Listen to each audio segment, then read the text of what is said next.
guys, punta kami ng Taif today. Siyempre, mga kasama ko, ayan, friendship. Si Mar, si Kuya, tsaka si Reg. Hello, guys. So 6 a.m. kami umalis guys kasi 2 hours pa ang papunta ng Taif.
We will still be traveling a long way guys, so while we are traveling, I will give you some background about Taif.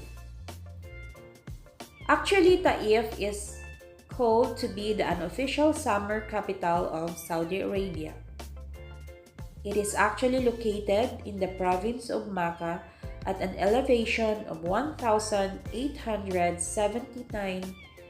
meters in the slopes of the Hijaz Mountains. That's why the weather in Taif is cold or moderate during the summer. Hijaz Mountain is also part of the Sarat Mountains. And as of 2022, the city has a population of almost 600,000, making it the most populous city in the kingdom.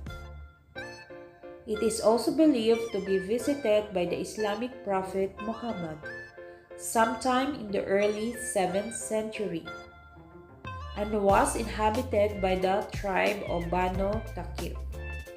And until this day guys, actually the one who's inhabited Taif is the descendants of Banu Taif, the tribe of Banu Taif.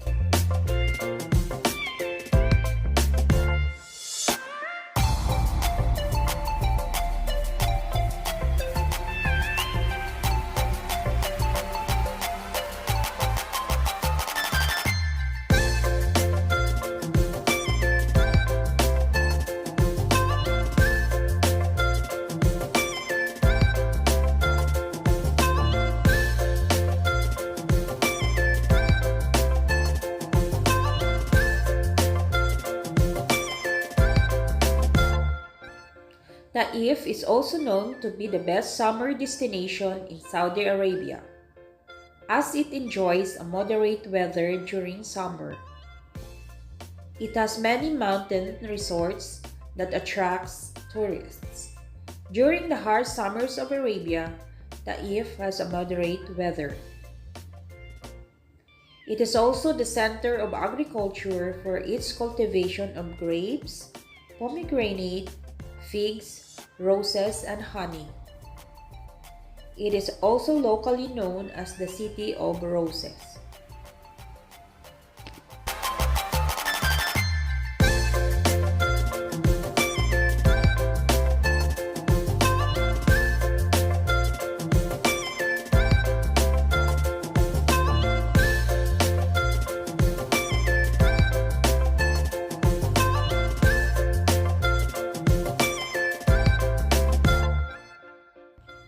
Can you believe it? That Taif's economy depended on agriculture and the cultivation of roses, which they are traded throughout Central Asia and Transoceania. And because of this, increasing diversification project has been taking place in order to combat the city's heavy dependence on these two industries, which is agriculture and making of perfumes. Taif Rose in 2024 was included in the UNESCO representative list of the intangible cultural heritage of humanity.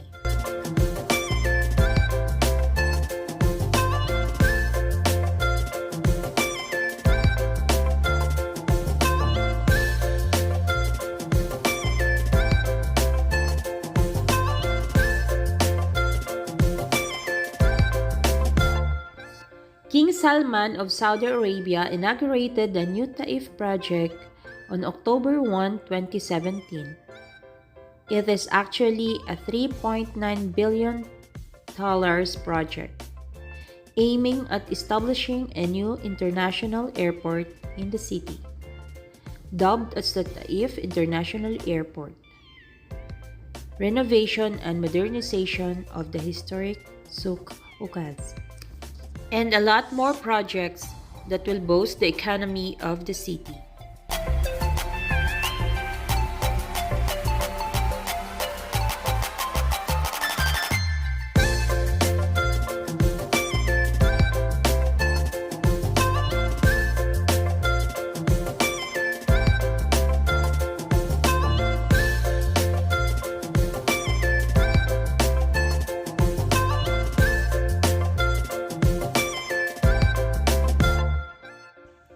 The Souk Ukaz is one of the best-known pre-Islamic souks.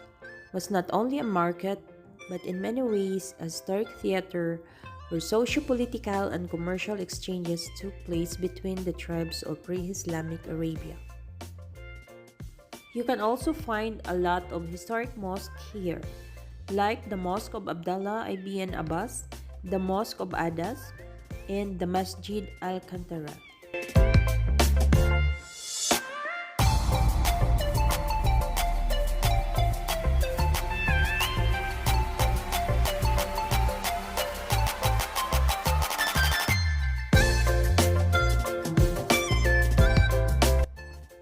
Those are some of the interesting facts about Taif. For now, just relax and enjoy the scenery as we travel further. If you enjoy watching this video or similar content, please give us a thumbs up. And don't forget to like and subscribe on our channel, Pink Mom RN.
ano na siya guys, medyo mainit na kasi it's already 8 a.m. So almost 2 hours yung biyahe from Jeddah.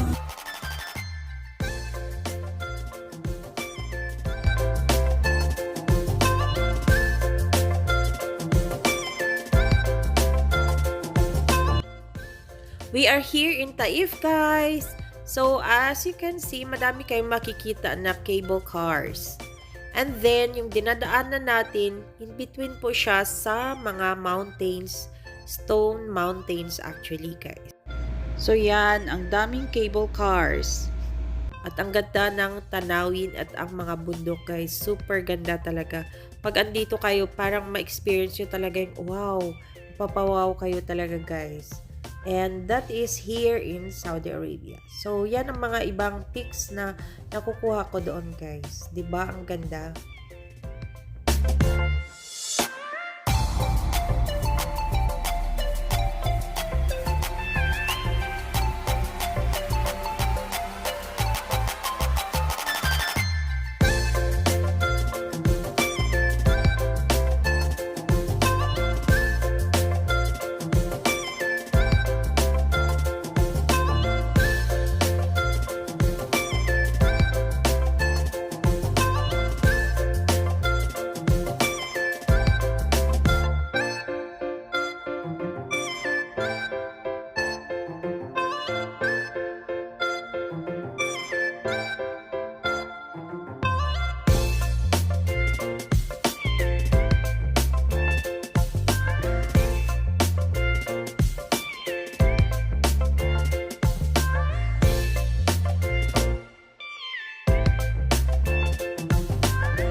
As you can see, their mountains is covered with green grasses. This actually took place a month ago after the rain. So we are on our way actually to our first destination, which is the waterfalls here in Taif. So guys, stay tuned for the part 2, 3, and 4 of this vlog.